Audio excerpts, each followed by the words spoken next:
What is up, Palm Health Nation? Happy Super Bowl week of cooking. It is it, guys. We are here. We made it. In 4 days, there's going to be more food consumed than I think any other day of the year, which is crazy. Thank you so much for being here. Please settle in, hang tight, get cozy, turn on your burners if you're cooking along. We'd love to see your beautiful face if you're willing to share your screen. That's so big for us to be able to see you.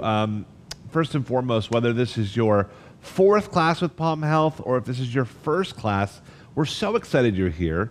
Some of you might recognize me from homemade classes. We're really excited. I'm filling in as kind of the resident chef for Palm Health over these next 6 classes.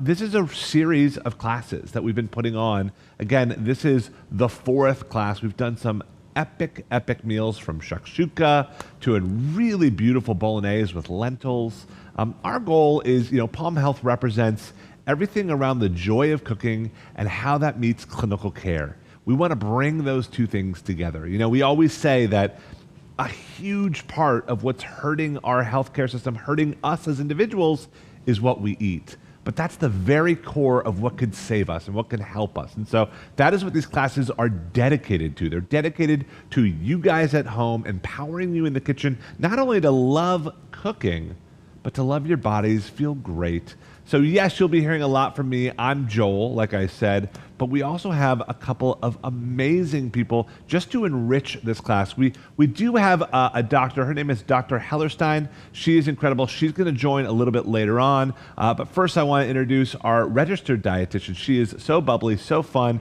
Give it up for Julie. Julie, how are you today?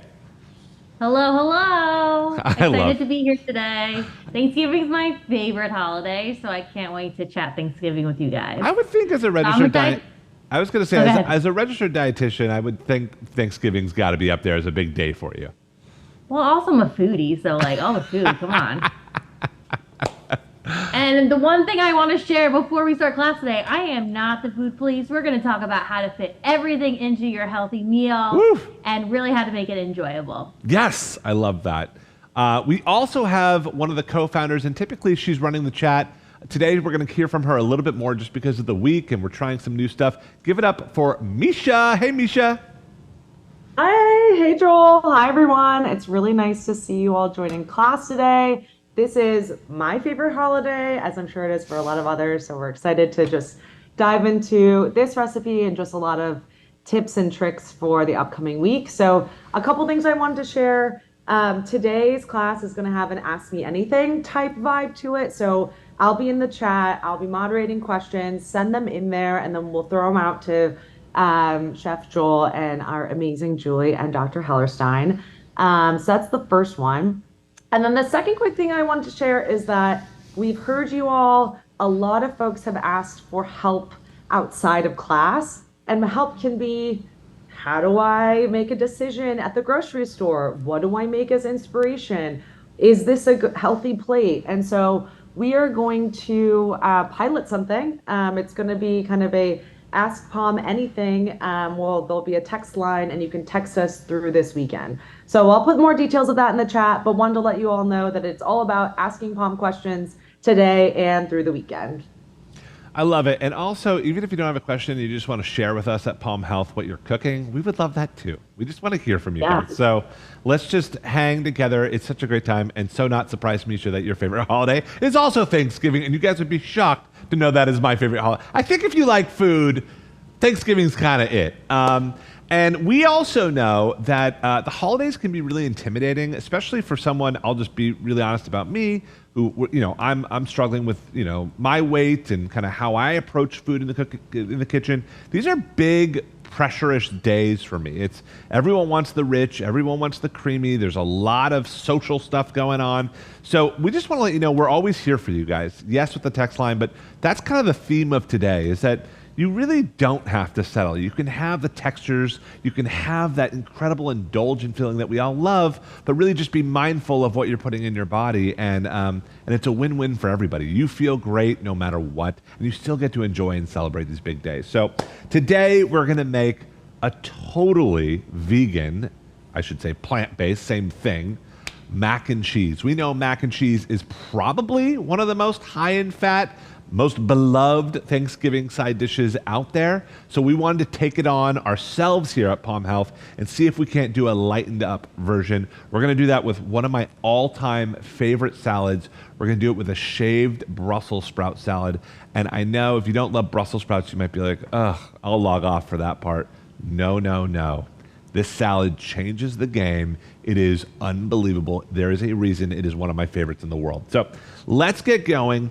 To start with this mac and cheese, really easy. We've got 2 pots of boiling water. All right, can we show these real quick, boys? There we go. 2 pots of boiling water, easy peasy, all right? We're gonna boil some interesting things. So those are up at a boil. We are gonna use a little breadcrumb on top of our mac and cheese just because it's gonna give it a little bit of texture. Whole wheat breadcrumb, delicious. So we've got just about a cup of that in a little bowl here. And I'm gonna chop up some fresh leaf parsley, just about a handful, and just fold that in. And, you know, Julie, I wonder immediately, like, with this little amount of breadcrumb, I know this is just me talking, does it really matter if it's whole wheat or white? Like, I just have to ask. Like, is it that big of a deal? Can I just use normal breadcrumbs or no? The goal for your whole grains is to make at least half of your grains whole grains. Okay. So think about your recipes throughout the whole day or your general overall diet. If you don't want to use whole grain topping for this topping, totally fine. Maybe you're using whole grain pasta, or maybe you had whole grain toast with your eggs in the morning. So it's all about that balance. I love, and we are using whole grain pasta today, which is awesome. So guys, I just put a little bit of that parsley in, mix this around. Honestly, that's not going to add a lot of flavor, but it is going to add a lot of color, make it look beautiful, and kind of stud these breadcrumbs, which is great. So those are in. Now we've got 2 vegetables that both look like aliens. They're both delicious for you, and they're both intimidating as heck to break down. So I'm a chef. I'm here. I'm going to help you. But I love both cauliflower and butternut squash, but they are kind of they're a pain to break down. So let's start with the squash. All right, first thing is first, when you cut your squash, there's kind of the fat end, and then there's kind of the skinny end right here. So today we don't need the whole thing, but what I always do is kind of cut it where those 2 ends meet. So I just kind of, right in here, cut it. And when you kind of put your hand down, you want to put it on top of the blade with your palm. You don't want to kind of use your fingers. Those can slip. So palm down, kind of shimmy down the knife. Now, in this spot is some seeds. It's kind of like pumpkin seeds. We'll tackle that another day. But with this guy, now you have a very flat surface for it to stand on, and it's a lot easier to handle. So I cut off the top too.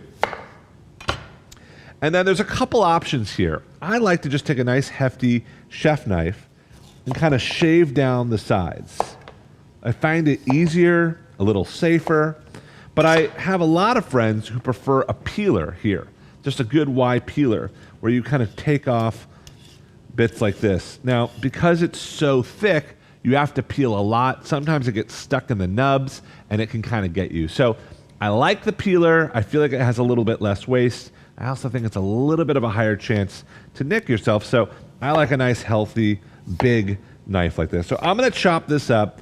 I'm seeing the yellow color or the orange color, and it immediately wants me to like ask Julie. I mean, we talk about it all the time at Palm Health, but how important it is to eat these types of colors. What does that say when you see these colors?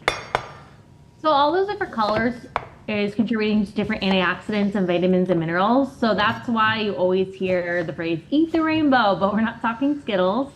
We're talking about our produce. So lots of that deep color means it's going to be richer in those antioxidants. So like for instance, if we had iceberg lettuce versus kale, the kale is going to be much richer in the antioxidants than the iceberg lettuce. Both are still going to be a good choice though, because they're both contributing to some fiber and some vitamins and minerals there. I love it. And don't be alarmed about the white, because the white actually has a good amount of those anti-inflammatory benefits, antioxidants as well. People think, oh, it's white, it has no color, but they're contributing as well. You're talking about like the parsnips, things like that. I love that. Yeah, parsnips, cauliflower, even your potatoes. I love it. Guys, the recipe calls for about 1.5 cups of butternut squash chopped up. So I've got a cup here. I'm going to just add this to some boiling water. And I'm going to go with another half. I'm just kind of eyeing it because Ooh, honestly, as you do this, Joel, yeah.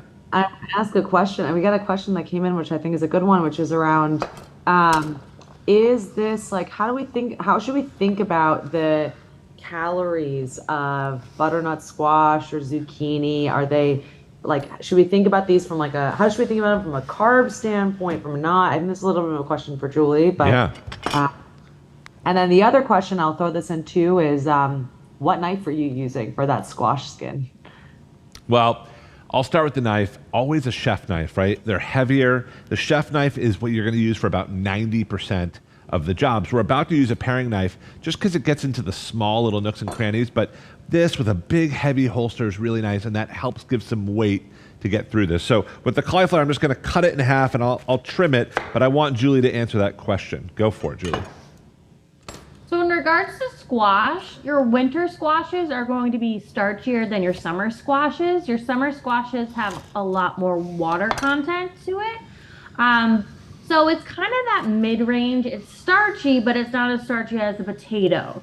But Right. it's not as low carb as your zucchini or a cucumber, for instance. So it's kind of that mid-range for carbs and starchiness. So this is why we like to blend things together. We're not just using all butternut squash. By adding in the cauliflower, we can go that lower carb, higher fiber, and combine that ratio together. Yeah, I love it. Listen, what's so cool about both of these things, and I love that question about the carbs because it is kind of confusing, but what's so cool about both these things is that in a culinary sense, they're both going to blend up and make this macaroni and cheese really creamy. And I know this is weird. My kids hate mac and cheese. I don't know why. So I want to trick them into eating this, but they will eventually love it. But I'm wondering, how important, you work with so many clients, Julie, and I can tell you from a culinary perspective, texture and mouthfeel is almost half the game. I mean, it's got to taste good and not just be creamy, right? But even if it tastes good and it doesn't coat your mouth and it doesn't get there, that's a problem. And so I'm curious if you see that a lot. And as you answer that, I do want to say we added the cauliflower in with the butternut squash just to boil until tender. It's going to take about 5 to 6 minutes. Then we're adding in cashews. Talk about unbelievable texture. So we're going to boil the cashew. Those are kind of chopped up first, and let those boil with the butternut squash, with the actual cauliflower, and that's going to soften the cashews. And again, we're going to blend this. But yeah, curious, Julie, how important is that when you talk to your clients? Oh, 100%. Everyone has different taste preferences, texture preferences. Yeah. You'll see even at our Thanksgiving dinner table, my one cousin, no foods can be touching. Whereas I'm mix everything together. Everything goes together. I love it. But really interesting that you said your kids don't really like mac and cheese. I never liked mac and cheese growing up until I made it homemade.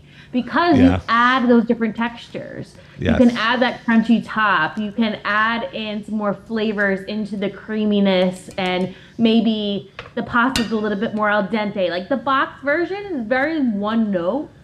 And again, for health reasons, that's not going to be the best option. Higher in sodium, it's not using even real cheese. Yep. Using white pasta. So that mouthfeel is just going to be that one note. Whereas if you make it homemade, we're adding different taste, textures, etc., to get a better mouthfeel.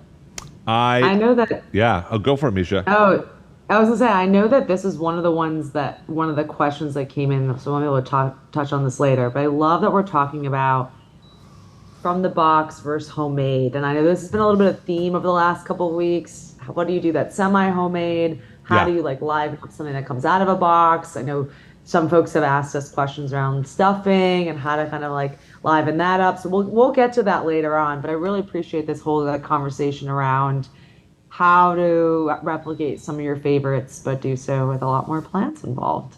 Absolutely. So speaking of that, and we've been talking about good grains, we do have elbow macaroni. We had to go classic. Come on, guys. So we've got elbow macaroni. Again, you don't have to miss this. This is whole wheat elbow macaroni. It's going to take about 5-6 minutes to cook, but we're just going to add this to some boiling water. So I just want to recap real quick what we've got going on. First thing we just chopped up some parsley. We tossed it in some whole wheat breadcrumbs. That's just hanging out on the side. Over here, we're boiling cauliflower, cut up butternut squash, and some cashews. And then over here, we're boiling our macaroni, and we're letting that kind of just swell and come to a nice simmer. And as that happens, all this happens, I see a lot of boiling going on. And I do think a lot of people here, boiling is that good for your fruits and vegetables? Because when you boil these things, don't you, I mean, I was always told, Julie, like you're boiling away the nutrients. Like if you boil spinach, that's not as good as steaming spinach. What's your take on boiling versus steaming? So boiling does leach out some of those nutrients, but how long are you boiling it for? Are you boiling it to death where all of it's being leached out? And really all of it will not be leached out. So we need to look at like the pros and cons. I always think about the food positives. So even if some of those nutrients get leached out during the boiling process, you're still getting those nutrients from that food. Steaming, though, locks in those nutrients. So you could steam for this recipe, but you'd have to really steam them because we don't want them really soft to blend into that creamy consistency. Got it. So you can boil, you can steam, just don't overdo it when you're boiling. Interesting. Any questions about that? I think that's a really good point. Because it's something that you're not really taught. You're kind of taught that boiling is not the way to go. Okay, cool. Well, we recapped.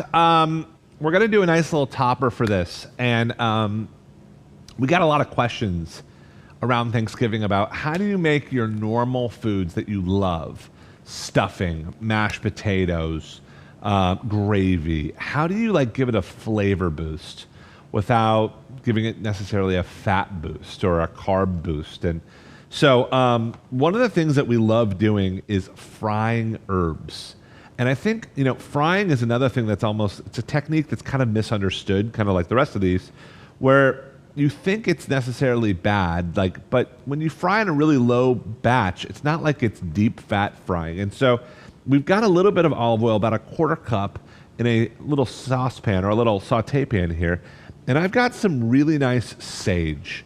And you can do this with mint, you can do this with parsley, but I like to just take the tops off the sage and just drop them into the hot oil.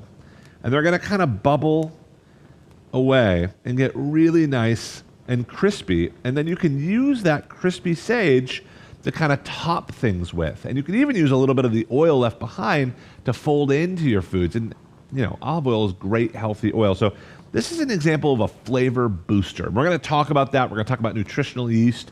But a lot of people ask, what can you add to things to kind of give it a little bit more richness? So first and foremost, I want to say soy sauce. Really interesting. If you use that instead of salt in a recipe, especially a low sodium soy sauce, it gives it depth. It gives it kind of a caramely vibe, which is really, really nice. Acid is always important. A squeeze of lemon, a little apple cider vinegar, those things inside anything that I just mentioned, a gravy, stuffing will brighten it and make it really, really pop. And then the last one, yeah. Oh, yeah, tell us the last one, then I'll ask my Okay, question. last one would be like dried mushrooms, and you can find mushroom powder nowadays, but that shaken into anything will really boost the umami and make it feel really round and rich. Yeah, Misha, what were you going to say?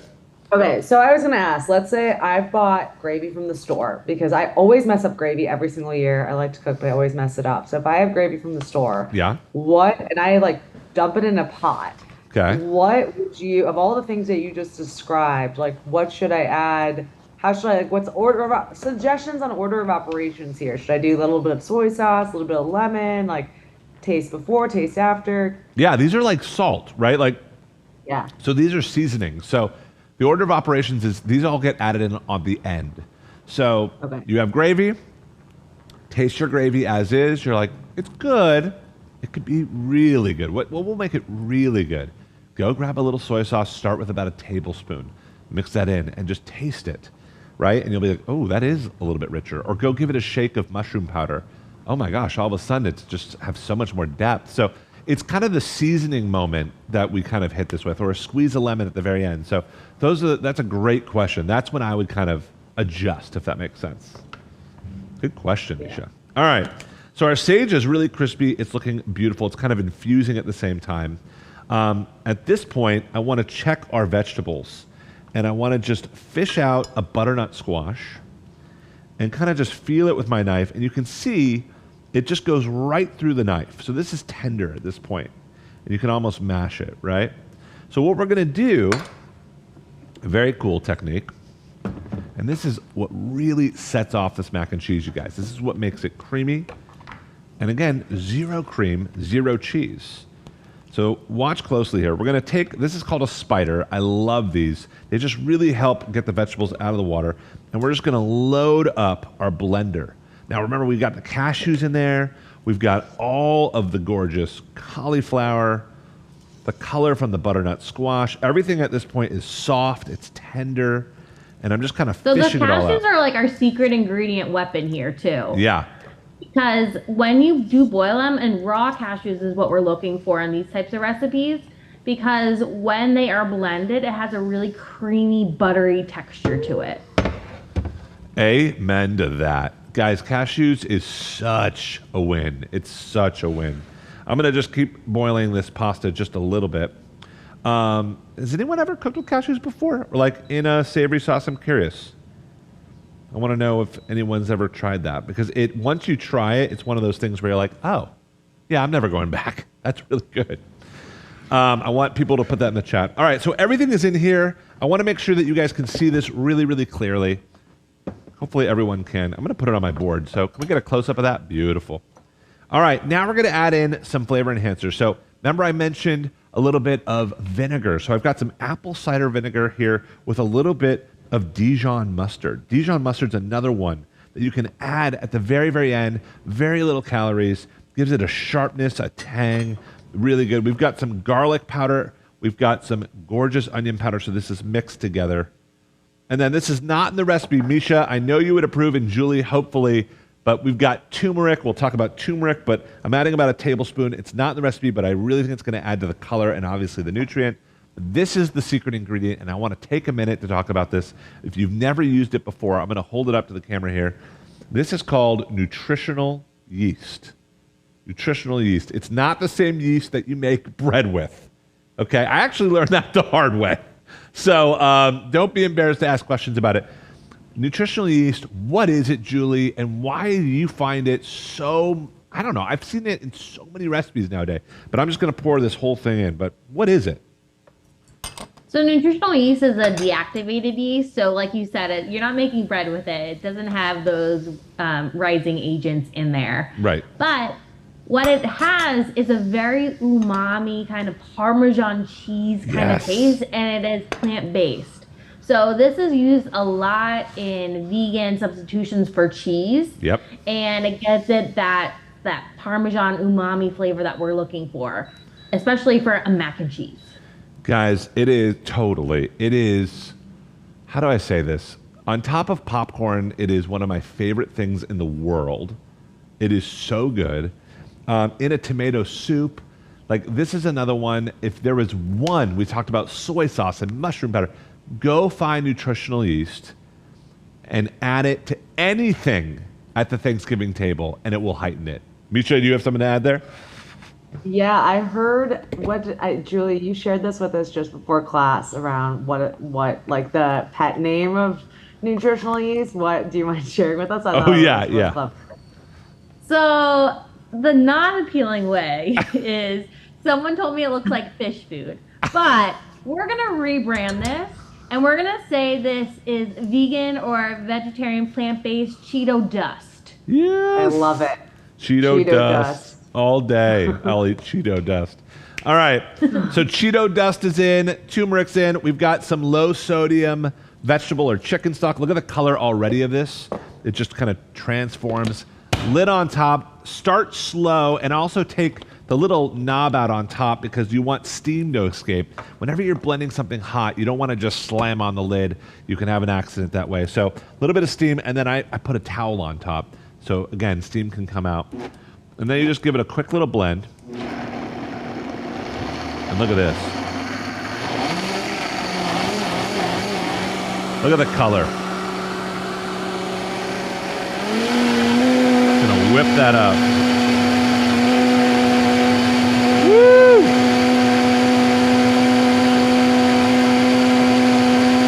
Gorgeous, gorgeous. I don't know if we have enough cameras in the world to show you guys how beautiful this color is. It matches my apron almost to the T, and I am so proud of the turmeric edition because it really heightens what the butternut squash brings to the party. But look at that. That It looks like is it's straight cheese- out of like the real deal. It's amazing. Totally. And so we've got a white dish here, and I want you guys to really see. Can we go to a top down real quick, team? So really see the color here. That is like pastel yellow. Like, it is stunning. And at this point, I'm going to grab my elbow macaroni and just drain it right in there and kind of fold it through. What did we learn last week too? That you're taking that pasta directly from the Yes. pot. You're not draining it. Yep. Always could use a little bit of that sauce. It adds some natural starch to the everything.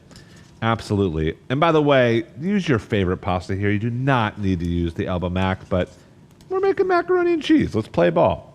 All right. So at this point, I grab all this and kind of mix it together in my casserole dish.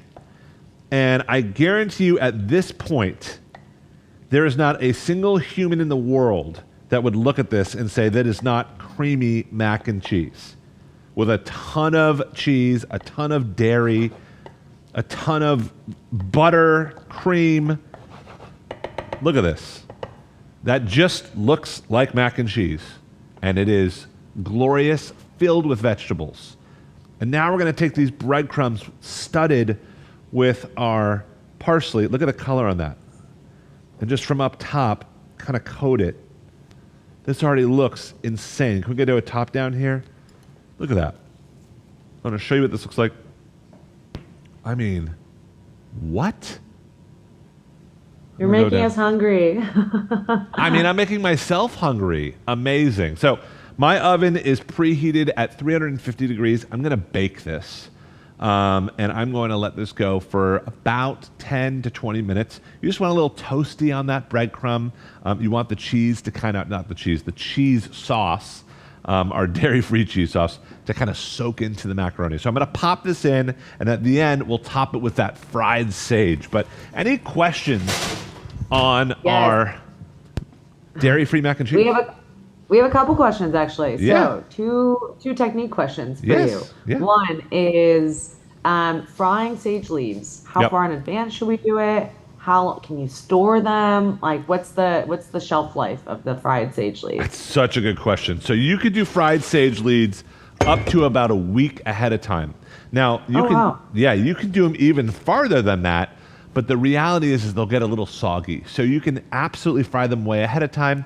You know, when you think about sage, it doesn't really go bad. If we were to hang sage upside down, it will just dry out. So you're almost drying out the sage quickly because you're evaporating all the water in it by giving it a quick fry. So at this point, these look awesome. I'll hold one up. Let's see how hot this oil is. It's a little hot, even for my chef hands.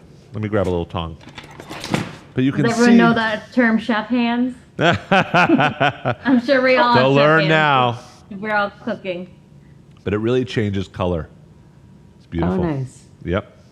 So we'll let those sit, and the longer you let them sit in the oil too, the oil is going to get flavorful, which will be great. Was there another question, Misha? Yeah, this one is about, I think this is to like reduce pots. But if we think about boiling the pasta in the same water after boiling the squash and the cauliflower, can you do that to save pots? Yes, you won't save time, obviously, because like those two things happened at once. But technically, I think you could. Yeah, I mean, I wouldn't see why not. I'm trying to think if the butternut squash leaches off a little bit of starch, but Do you no. need to salt the water more? Is there like a salty thing to think about there?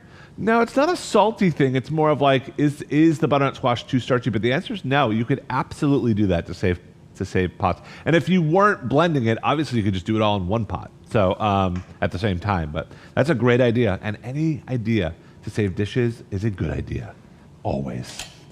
All right. Fried Sage is hanging out. Let's do a quick recap. Fried Sage is chilling.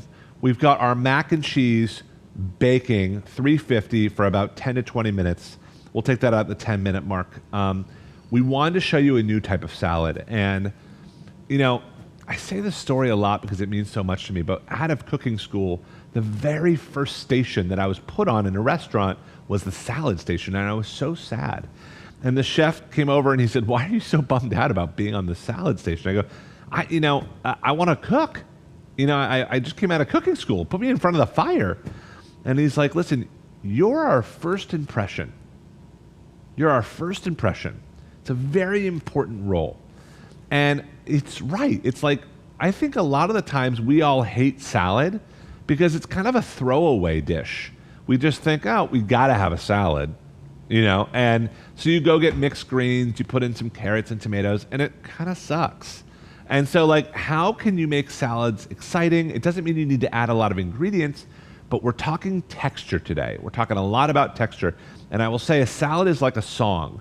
If you ever hear a song and it's one note, it's boring. There's no up, there's no down, there's no climax, there's no sad. So salads are the same thing. If you ever eat a salad and it's just one note of crunchy, boring, it's just lettuce.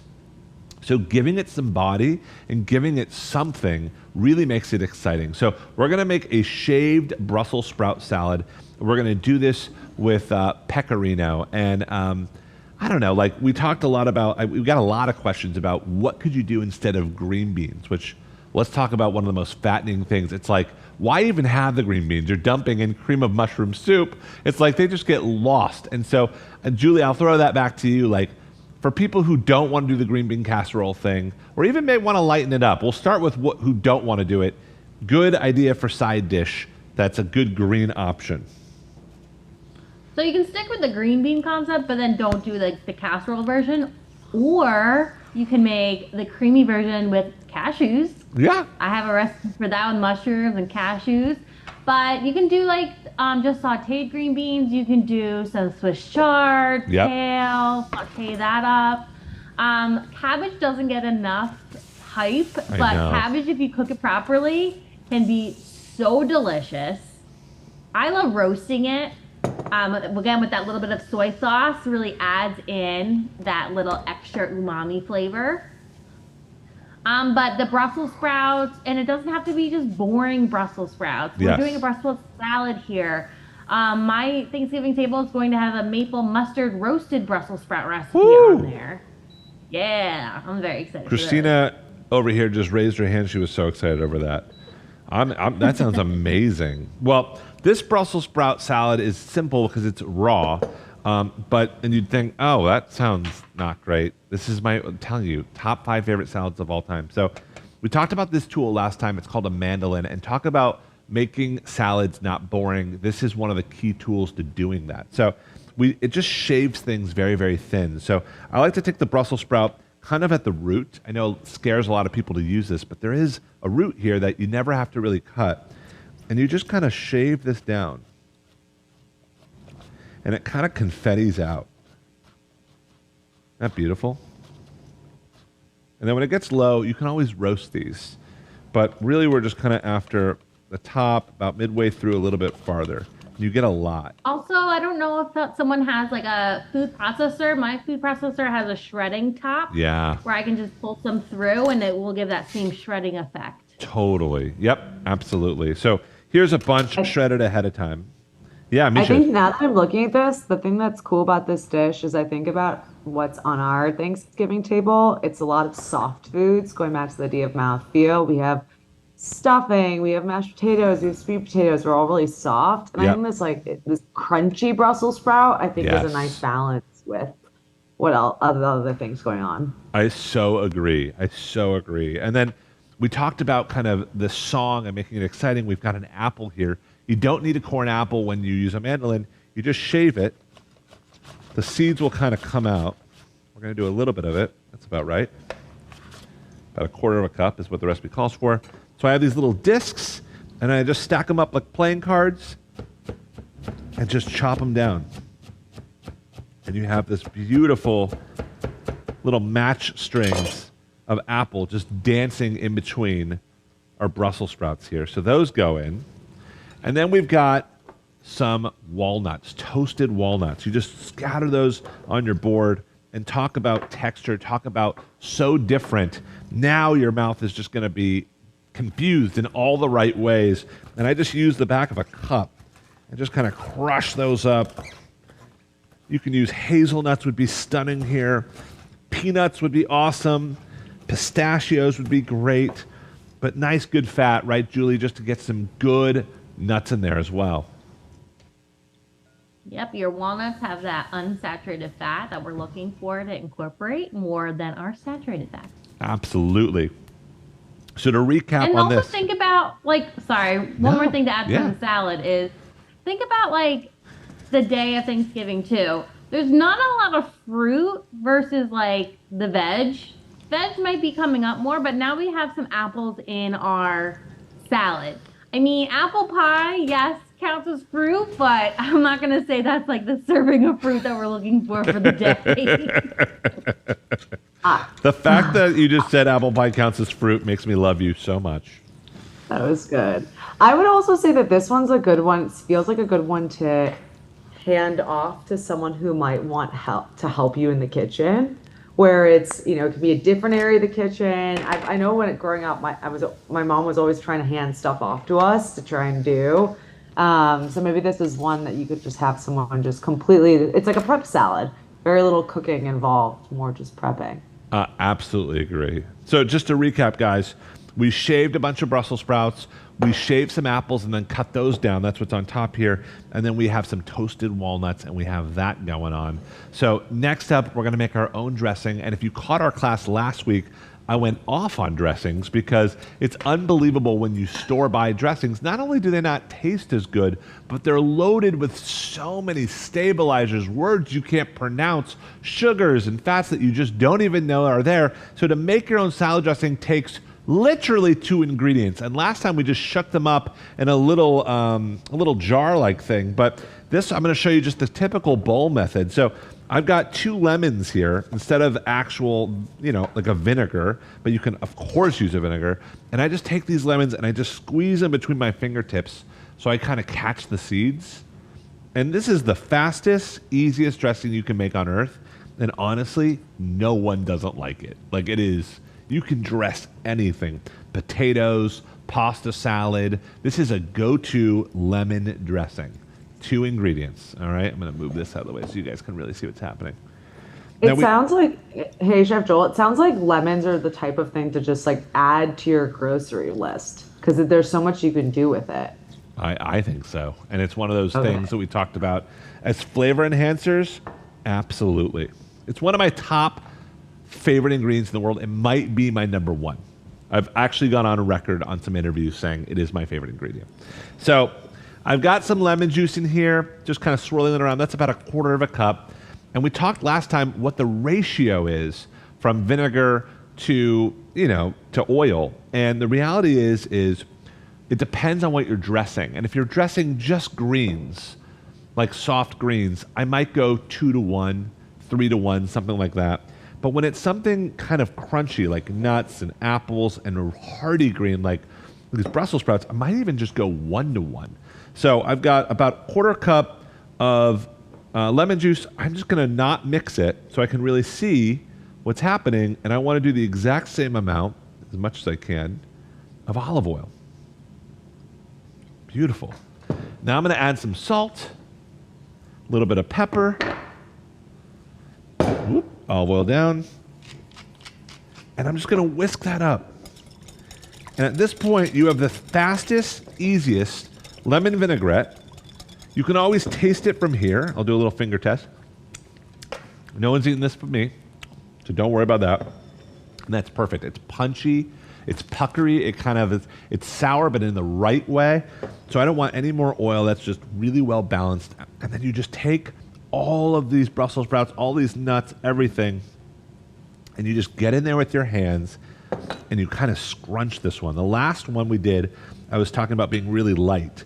This one, you kind of want to scrunch it and massage it in because this is going to kind of help break down all those Brussels sprouts and make them softer, easier to eat.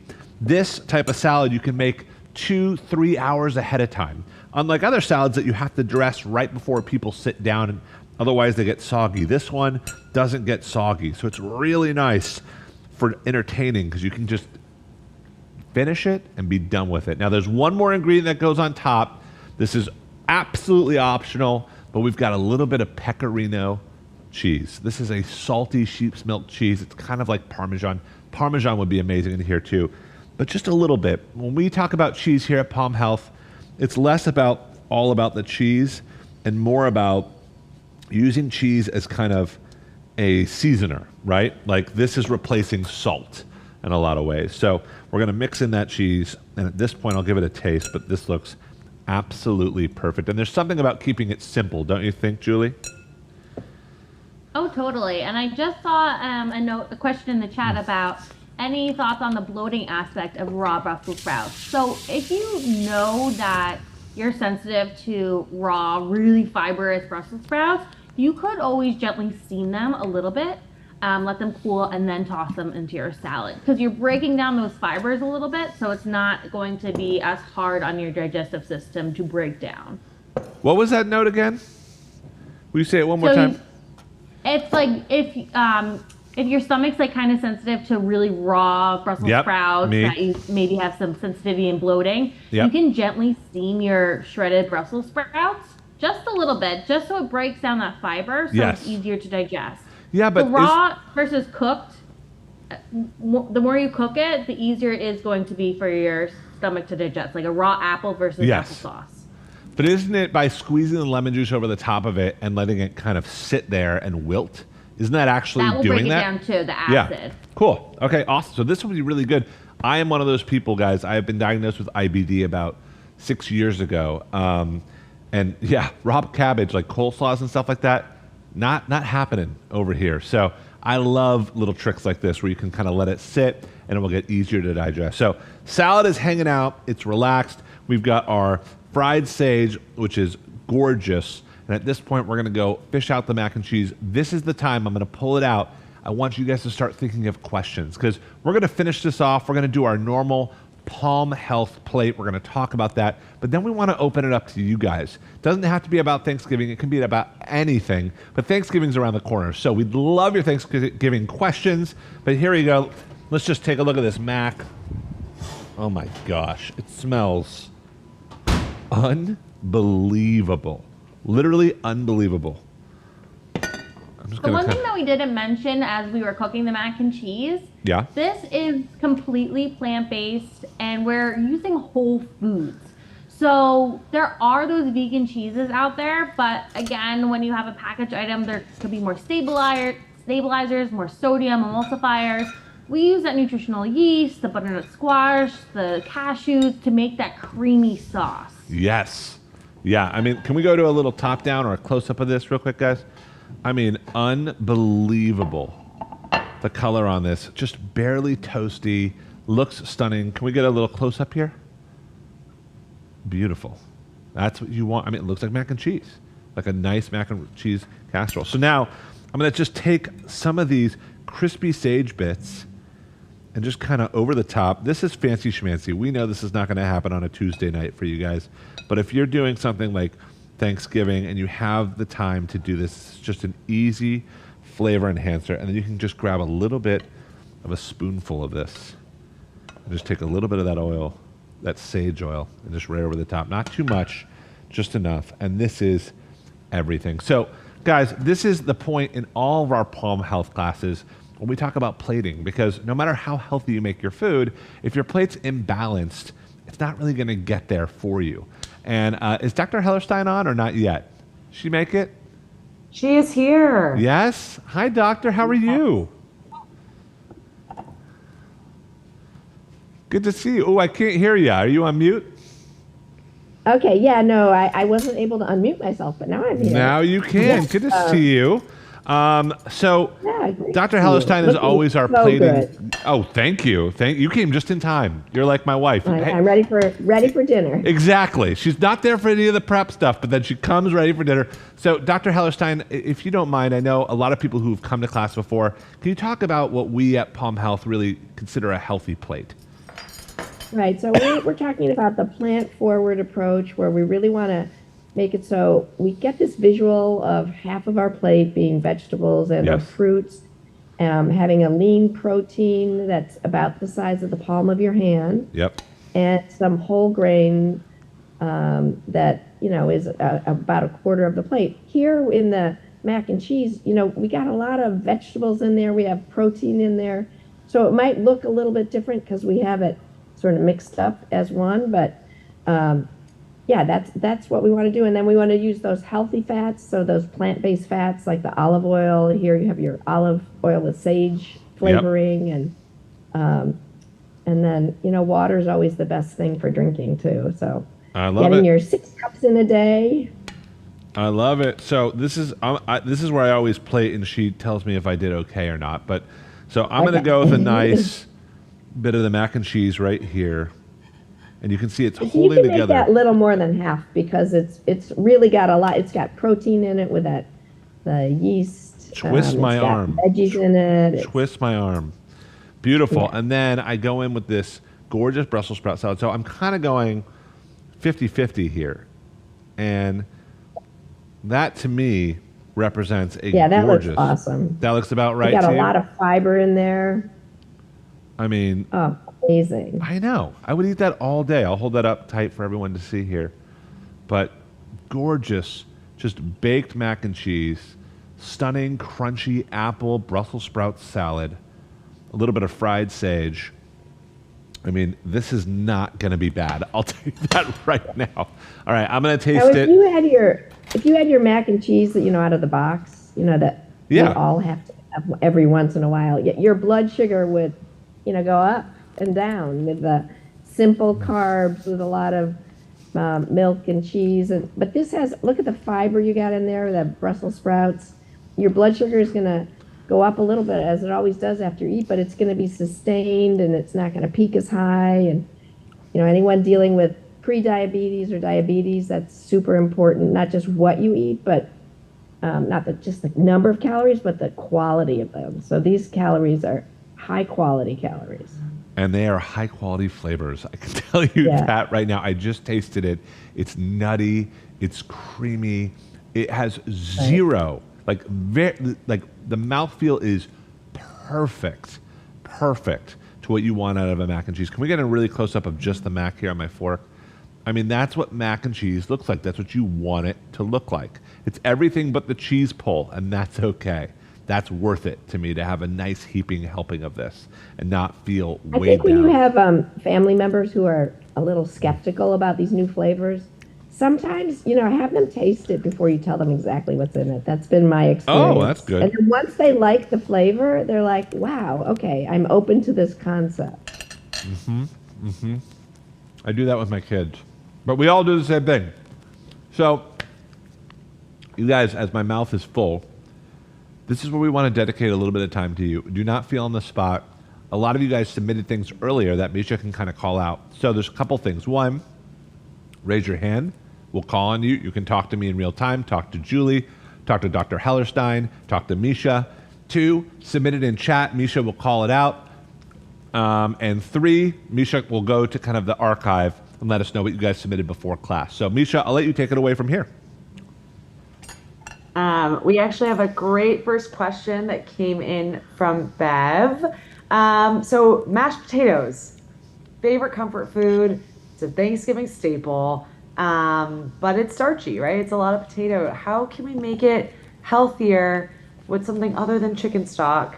How can we make it healthier but still maintaining flavor? And I'll actually maybe spotlight all 3 of you all so that we can actually have a little bit of a discussion around flavor, nutrients, and the right plate.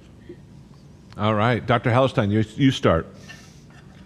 Okay, so I guess I'm going to challenge you guys to say, so as the doctor, I want to see how we can get these potatoes to have more fiber. The white potato, a lot of the potatoes we use for mashed potatoes are potatoes with less fiber than some of the other types of potatoes, like whatever, sweet potato. But so how can we get it with more fiber and, less saturated fat? You usually put that cream in there.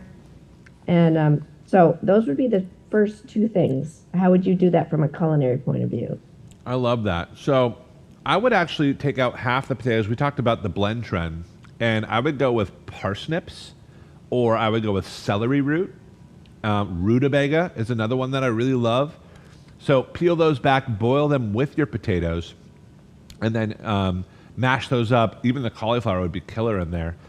Instead of cream, first of all, you can absolutely take out the butter, and instead of butter, again, use those kind of flavor enhancers. So I would use something like the nutritional yeast. I would use something like the mushroom powder just to kind of up the richness of it. But instead of cream, I might just mash in some cottage cheese, yogurt, some low-fat ricotta, things like that. But I'll pass it now to Julie because I'm curious. I'm scared of everything I just said if that lines up nutritionally. You literally took the words out of my mouth. Those are all the blend trends that I was going to suggest. I love it.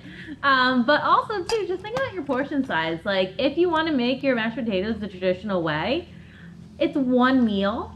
So think about your plate again. We're looking for that balance. So a quarter of your plate can be those starchy things like your mashed potatoes, your stuffing, sweet potatoes, whatever it may be. Half your plate really being focused on those high fiber fruits and veggies. And then a quarter of your plate would be the turkey. Yep. Yeah, I like that idea of not depriving yourself, because I think when we deprive ourselves, if that's like your favorite thing, just go for it, but in small quantities. Okay, we have a lot of questions coming in, so I'm going to keep us going through. This was great. I'll add one more tip, which is add parsley and chives to the top. That's my herb edition. Okay, so another one that came in. I know this has been a big question, even in advance and now. Sugar substitutes. Tell us about, we're baking, we're cooking, we don't want to use cane sugar. Should we use stevia? Should we use monk fruit? Should we use date syrup? Like, what should we think about when it comes to sugar substitutes? Maybe I'll send this over to Julie to start. Yeah, so again, it's based off preferences, but all your alternative sweeteners, like your stevia, your monk fruit, they're going to be a lot sweeter. So your taste buds get used to and adapt to that much higher sweetness. So I like to kind of just lower the amount of sugar, natural cane sugar, or go for something like maple syrup or honey. Those are very full of flavor, and you can use a little less than what a recipe calls for. But then if you're looking for balancing blood sugar levels, some people do opt for these different alternative sweeteners to really balance out their blood sugars. But everything is going to be different for everyone. So you have to be comfortable with your choice. That's interesting. From a flavor standpoint, everything she just said is right. It is amazing as you taste and taste. I have not had sugar in 4 months, maybe 5 months. I let go of sugar a long time ago. I still have dreams of it. It's very weird. I have dreams that I cheated and ate a bunch of cake, but now I'll have a strawberry, or I'll have something really that wasn't sweet to me before, and it's like crazy sweet to me. I'm like, are these the best strawberries of all time? And my wife's like, they're fine. And I'm like, gosh, these are amazing. So your palate really does change, and it's amazing when you start working in some of those alternative sweeteners that, again, they're 0 calories. They're almost just too sweet. Like, they're crazy sweet. So they still spike you. I don't think that's a good thing. But Misha, what else you got? We got another one around Thousand Island dressing. It's a household favorite. How do we make that one a little bit healthier? Maybe I'll send this back to you, Dr. Hellerstein. Like, think about what should be cut out, and maybe Joel, Julie, jump in here. This is a tough one, I know.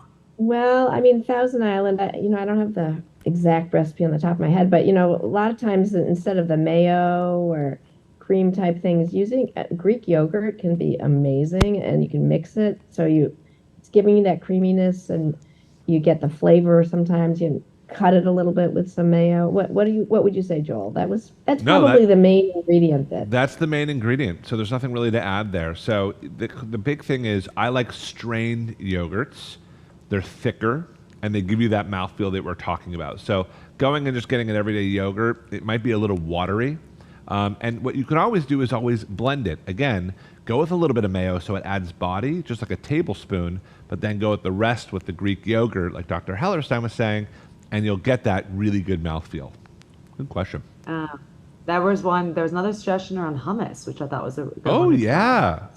Yes. Yeah. Thanks to Michelle for that.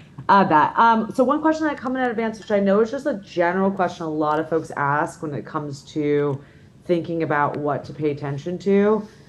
This one for Julie and for Dr. Hallerstein, macros versus calories, especially if we're thinking about you're trying to lose some weight, you're being mindful of, on that side, what do you pay attention to? What are your rules of thumb, I guess, on those, on that topic? Well, I mean, I think one thing is to, depending on your age, your gender, your BMI, and the amount of activity, it's good to know what your caloric requirement is to maintain weight and or lose weight. And then if you can find ways where you're not counting calories, it makes it sustainable and won't drive you crazy. So that's why we keep going back to this healthy plate concept, because if vegetables and fruits tend to be, high nutrient value for the number of calories. So if it's that time of year, you got to have your piece of pumpkin pie, but you realize like one slice of pumpkin pie is about the same as, a good half of a plate of the veggies that you're going to make. So you feel more satisfied when you chew and swallow, and it's a lot of bites. But, so then knowing the number of calories, but not focusing on it. And I think the macronutrients, it's that combination that, your fiber is going to really change how you metabolize that sugar. It's going to change how much of the saturated fats you absorb. So I think that you got to go for the big things first and then the little things. What do you think, Julie? I was just nodding for everything you're saying. I was like, yep. But I think, again, same thing, like we eat food, we don't eat numbers, and numbers can help us guide us in the right direction, but we really want to think about the overall picture. And the trend with just counting macronutrients, we get a little off track when it comes to then what about our fiber? What types of fats are we consuming? So your macronutrients are your carbs, your fat, and your protein. And if you're just counting those, we want to know more about what those foods are. How much fiber is it? And how much sodium? How much added sugar maybe is contributing to your diet? So you want to think again the overall picture. And if we're focusing on that healthy plate, we're adding more of that balance, and it's going to be that sustainable approach. Because I always ask anyone if they're going to start something on their health journey, is this something that you can always do? You can constantly do when you're out to eat, when you're in a family gathering, long term. If the answer is no, then it's not going to be the best route for the long-term results that you're looking for. I needed to hear all of that. Thank you, guys. That That's was awesome. so helpful. Yeah. I will say that one thing that I've learned week over week, and hopefully some of the other folks on here will agree, is that just to look at your plate before you start. Like, what's on there? What does it look like? How much color's on there? What variations on there? And as I think about like the holiday of holidays of looking at your plate, it's like a nice rule of thumb on, enjoy everything. Food is how we live. And so make sure you enjoy it, but kind of have a little bit of an eye for what is, what's being put on there. And what's the point of Thanksgiving too? Think about the people you're with, the memories that you're making. It's not just about the food. So you can sit down, take a second of gratitude for yourself, for the plate of food that's in front of you, and just find that balance. That is such a beautiful way, I think, to start to wrap this idea of gratitude, mindfulness, thinking before you dive in, and just want to say thank you all for another amazing class.